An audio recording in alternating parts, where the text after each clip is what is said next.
I'll call Baroness Bennet of Manor Castle.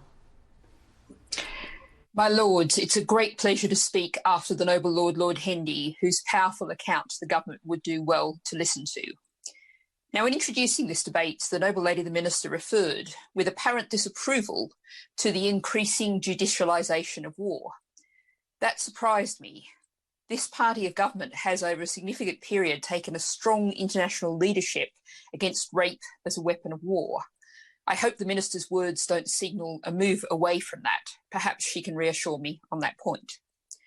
Now, my noble friend, Lady Jones of Molscombe, who has considerable expertise and experience in the oversight of criminal investigation and policing, has focused on the detail of the bill, so I will focus more on what it could do, if passed, to our international position and standing.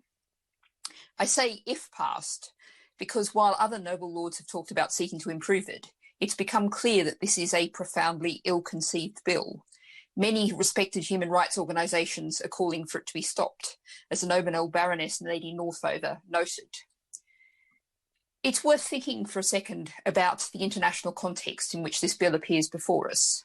What does the world look like to the rest? What does the UK look like to the rest of the world? From today, Boris Johnson is vying with Jair Bolsonaro as the most prominent remaining global leader of Trumpism, and demonstrating that with his plan to reverse election promises on international aid. We have, too, the continuing chaos of Brexit, and thirdly, the tragically world-leading disaster of our COVID-19 death rates. In summary, the UK is not starting from a great place in the international arena, a point powerfully made by the Prime Minister's predecessor on the front page of the Daily Mail today. Now, this bill is clearly in line with the Trumpisation, the tabloidisation, the coarsening and simplification of our national dialogue down to slogans and knee-jerk reactions that has marked the past few years, as the noble Baroness Lady Chakrabarti noted. We've been in line with developments in other parts of the world, but if we continue down this path, we're going to look increasingly isolated. And I note that the threat to our reputation was noted even by a supporter of the bill, Lord Lancaster of Kimbleton, as well as by the noble Lady Baroness Blower. She also highlighted the risks that it presents in encouraging other human rights abuses around the world.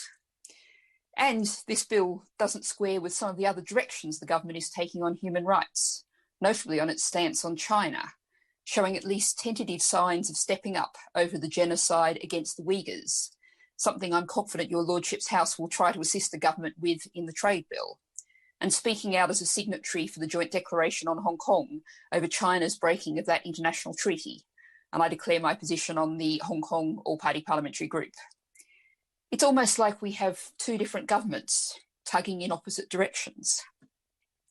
It's a great pity that the integrated review of security, defence, development and the foreign policy has been delayed by the COVID-19 pandemic. It will surely be looking at these issues, and whether it is, as I would strongly suggest it is, in the interests of our national security and the stability of the global order on which we're dependent, for us to line up with nations that are seen as global leaders in human rights, in sustainability and poverty alleviation, nations such as New Zealand, Norway, Costa Rica. These are nations whose diplomacy would be greatly boosted by the presence of the UK among the ranks of those who understand that cooperation rather than competition, peace not war, aid not weapons, healthcare not corruption, stability not runaway climate change, are the way forward to a genuinely secure world. This bill, however, points in absolutely the opposite direction. The highly regarded National Brand Index already has us ranked relatively low for governance. This bill would surely be a huge blow to that. To quote no less a body than the Equality and Human Rights Commission, this bill will harm the UK's reputation as a global leader on human rights and weaken our compliance with universal standards. So we're at a crunch point. There's a real risk that even should the integrated review come out with a truly transformatory, visionary plan for the UK to become a leading force for peace, democracy, and living within the planetary limits, that we've already so badly damaged the world's view of us with this bill, combined with the Chiz Bill and the Trade Bill, that it isn't possible. Finally, one final point. In her introduction, the noble lady, the Minister, talked about how it reflected the governing party's commitment to the armed forces and veterans.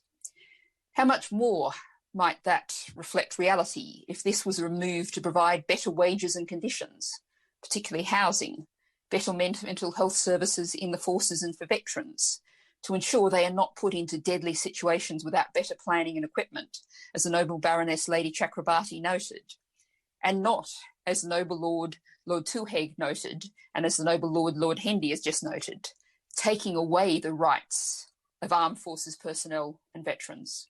Thank you, my lords.